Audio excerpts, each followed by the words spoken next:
Welcome back to Guinea Something Good behind the scenes.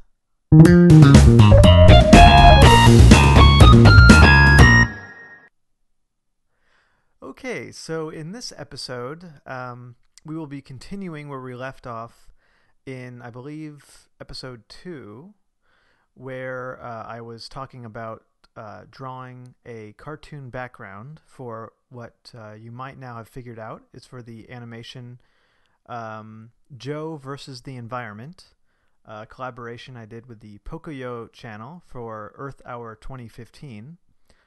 And anyway, so I'm going to skip inking because inking is fairly straightforward. You're just tracing your pencil lines with ink brush.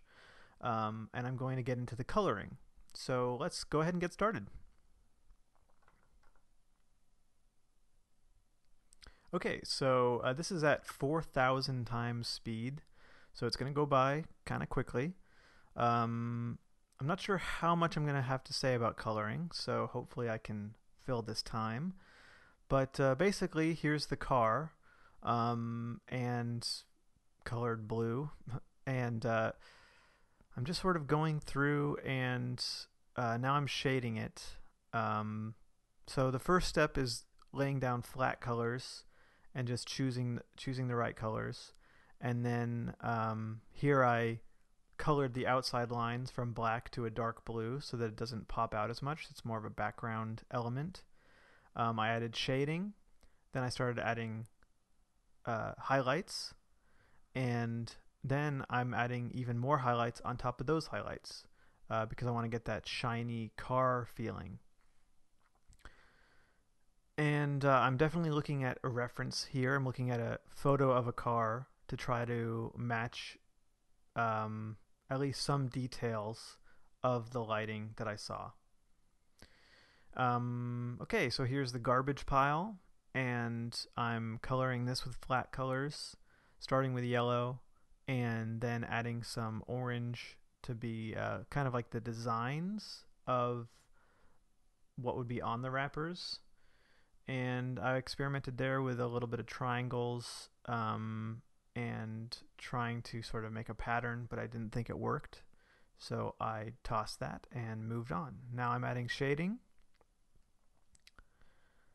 And there it is. Sorry about that. If you were watching the video, it fell over. Here I'm coloring the cup.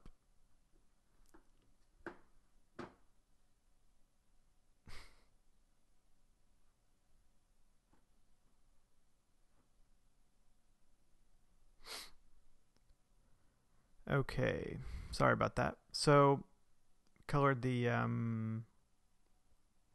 the asphalt, the sidewalk, the grass, the tree, and this is all just flat colors. And this is in Photoshop. So the way I'm doing this is I have line work that I skipped over that part, but basically I inked over the pencils that I did in the first video, and I inked that with clean black lines. The first step in Photoshop, if you're coloring, is to kind of use the magic wand tool. That's what I did, and selected within the area of black lines. And then on a separate layer, you expand that area so that the colors will go under the black lines, and then you can fill that selection in on a separate layer. And that way it's really easy to change the colors, and if you make a mistake you can delete the layer. It's just a lot easier to use separate layers. So yeah, this is going by really quick because this is like, well, 4,000 times speed, so this took many hours. But you know, it's a lot of repetition, so I didn't think that it was something that was worth spending too much time lingering on. You kind of just want to see the broad strokes. So yeah, so I mean, it's basically the same thing over and over again, which is you fill it in with flat colors, you change the outline colors from black to a darker color of the interior color, and that's just to make it pop out less so that the characters are the foreground and the background recedes. and then you add shading, and you add highlights. And for the shading, a real beginner mistake is to color it black and have it be some kind of transparent black, and that's not going to look great. Shading is actually an interesting discussion, light and shadow. If your light source is yellow, then your shading will actually be a shade of purple. The way light works is shadow is the opposite on the color wheel of the light. And it's kind of hard to wrap your head around, but when you experiment with it, you can really see the difference, that it looks more real, it sort of becomes more vibrant, pops out more.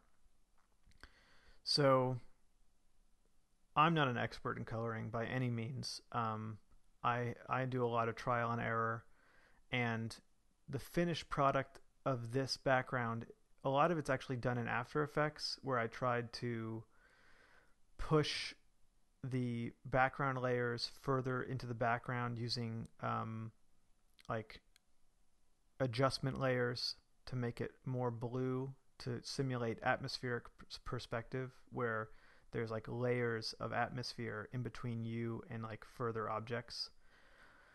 And so yeah, I've learned some of it about color, but I have a long way to go as far as like really having good color palettes and that kind of stuff. A lot of it's just guesswork and then trying to fix it. But so this is all like the same, all those trees in the background. I'm just using the same color as the foreground trees, and later I'm adjusting it to make it look like it recedes into the atmosphere. But there you can see very clearly the clouds, that I'm using like a purple shading and a yellow for the actual white of the cloud. And that is a good example of that yellow-purple dynamic. And here I'm sort of experimenting in Photoshop with adjusting the layers, but I will actually eventually decide I'm going to do that in After Effects. And here I'm going back and adding yet more highlights to the car. And yeah, it just didn't look shiny enough, didn't look enough like a car. Normally I don't draw things that are that shiny, so this is like an extra step that I wasn't used to.